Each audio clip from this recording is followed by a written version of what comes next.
साखर घातल्यामुळे आणि मेथ्या असल्यामुळे याचा तिखटपणा व्यवस्थित बॅलन्स होतो, लिंबामुळे देखील.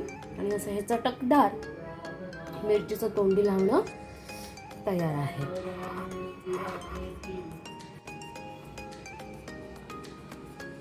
अशा या पोपटी मोठ्या लांब मिरच्या घेतलेल्या आहेत, स्वच्छ धुवून घ्यायच्या आहेत. लिंबांचं असं फोडी करून घ्यायच्या आहेत. लिंबाचा रस लागणार आहे आपल्याला, शिवाय इथे ओलं खोबरं लागणार आहे. त्याला चीर पाडून अशा प्रकारे तळून घेतलेलं आहे.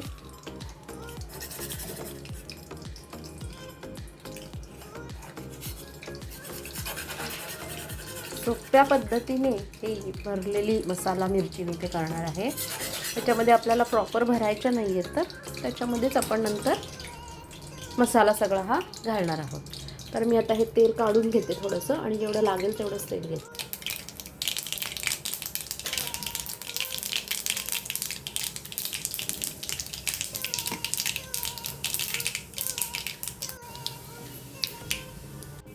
मेथी पावडर इथे घालायचं होतं. अर्धी वाटी ओलं खोबरं इथे घालते मी. हळद, हिंग, थोडंसं तळतानाचं उरलेलं तेल होतं ते घातलं मी, म्हणजे 2 मोठे चमचे तेल आपण इथे घातलं. मिरच्या भरपूर असल्यामुळे तेवढं तेल लागणार आहे. 1 चमचा साखर, मीठ, चमचाभर मीठ लागेल ह्याच्यात.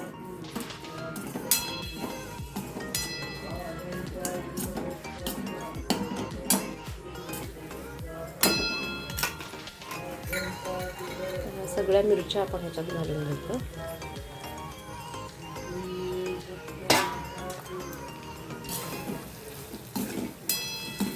ही मस्त मसाला मिरची झणझणीत अशी तयार होते आपल्याला.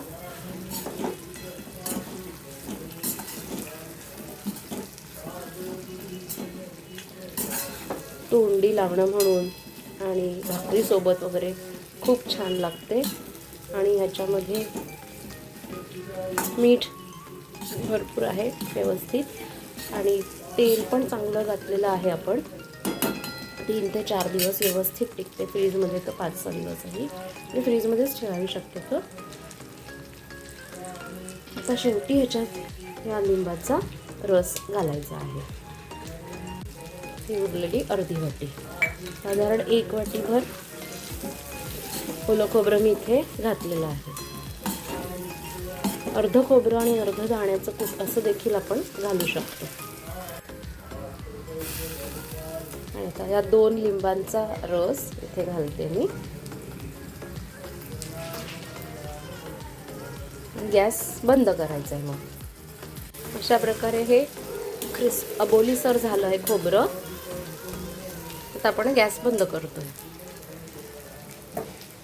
आणि अशा प्रकारे इथे लिंबू रस काढून घेऊन सगळं एकत्र तुम्ही काढू शकता.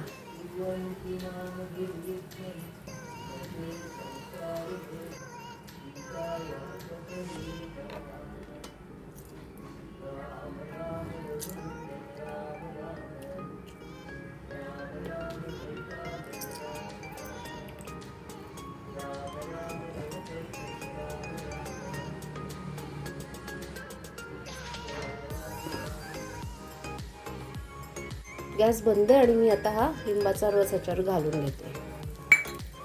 त्यामुळे हे टिकेल पण आणि व्यवस्थित. आणि ही लोखंडी कढई आहे म्हणून मी हे लगेच आता काढून घेते.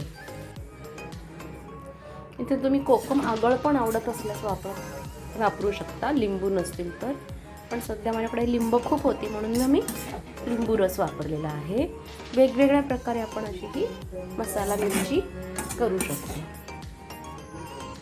डब्यात साईडला तोंडी लावणं म्हणून खूप छान लागतात आणि झटपट पण होतात. तर नक्की ट्राय करून बघा रेसिपी. आवडल्यास लाईक करा, शेअर करा, सबस्क्राईब करा.